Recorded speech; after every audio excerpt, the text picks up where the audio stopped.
LSD stands for lysergic acid diethylamide, and it's a semi-synthetic psychedelic drug, which can cause altered states of thought, perception, and emotion that are not normally experienced in day-to-day life. So, LSD was synthesized for the first time in 1938 by Albert Hofmann in his laboratory at Sandoz, which is now Novartis, by the way. Albert Hofmann took the drug himself, and he was the first to describe its effects. He actually experienced quite a terrifying experience with menacing hallucinations and delusions. And we now know that the reason why he probably had such an intense, terrifying episode is that he took 10 times what is the minimum dose to experience detectable effects with the drug. So, as to how this drug works, LSD has an affinity for a variety of receptors in the brain, which includes dopamine receptors, adrenaline receptors, and a variety of serotonin receptors.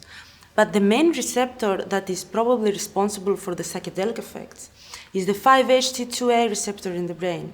We know that because if we block this receptor, it ameliorates the psychedelic effects of the drug. So, the 5-HT2A receptor is densely expressed in several areas of the brain that deal with consciousness and perception. For example, it's densely expressed in an area of the thalamus called the reticular nucleus of the thalamus. And this area of the thalamus deals with filtering your sensory incoming stimuli. So, of course, you can imagine how you can have altered perception if the filtering of what's in the environment, if the drug messes with the process. Another very interesting thing that LSD actually does is that it hits these 5-HT2A receptors in the thin layer of neurons that seems to modulate a collection of brain areas that are given the umbrella term default mode network in the brain. So the default mode network, or DMN, is found to be active in non-task focused activities. So it's usually active when your mind wanders, when you're not doing something in particular. Now, subjects with depression, addiction, and several other mental disorders like that, they have been found to have increased activity and increased interconnectivity in that default mode network in the brain. And in terms of the phenomenology of the experience, you can think about that as increased rumination and increased self-absorption in depression is very, very connected with the neural substrate of increased interconnectivity in the default mode network.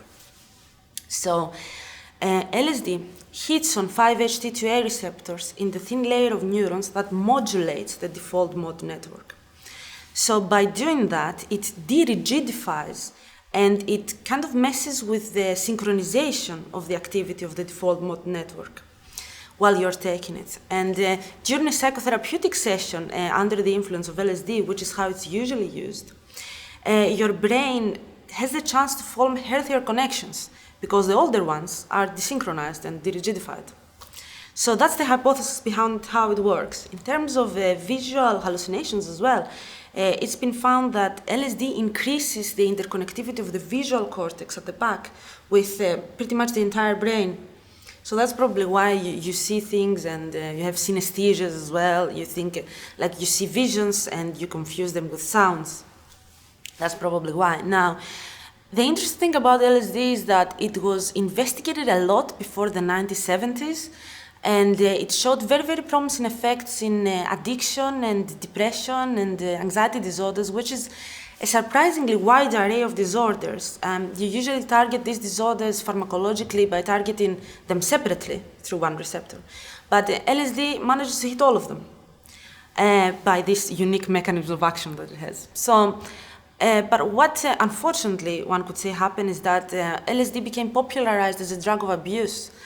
And, it was popularized in the media, subjects having bad trips with it, so-called bad trips, which is basically them having what Albert Hofmann experienced when he first took the drug, which is, experiences of negative hallucinations and terrifying visions and anxiety and confusion and all of that. So the drug became illegal in the 1970s, Controlled Substances Act in the US.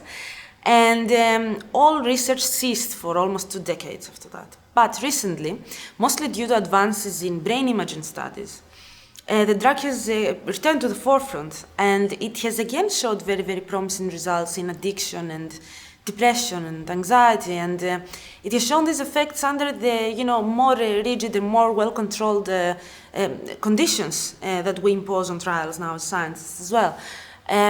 Despite the fact we still need to conduct larger and controlled clinical trials to verify these results, and establish maybe LSD as a drug that could potentially revolutionize neuropharmacology, because compared to how we usually treat the brain, we target specific components of the signaling circuit. It's like trying to repair some sort of electrical circuit by removing the transistors and replacing them with others. But what LSD does is that it operates on a network level, and it fixes the brain this way. And this could be actually a new and more informed way of looking at the brain.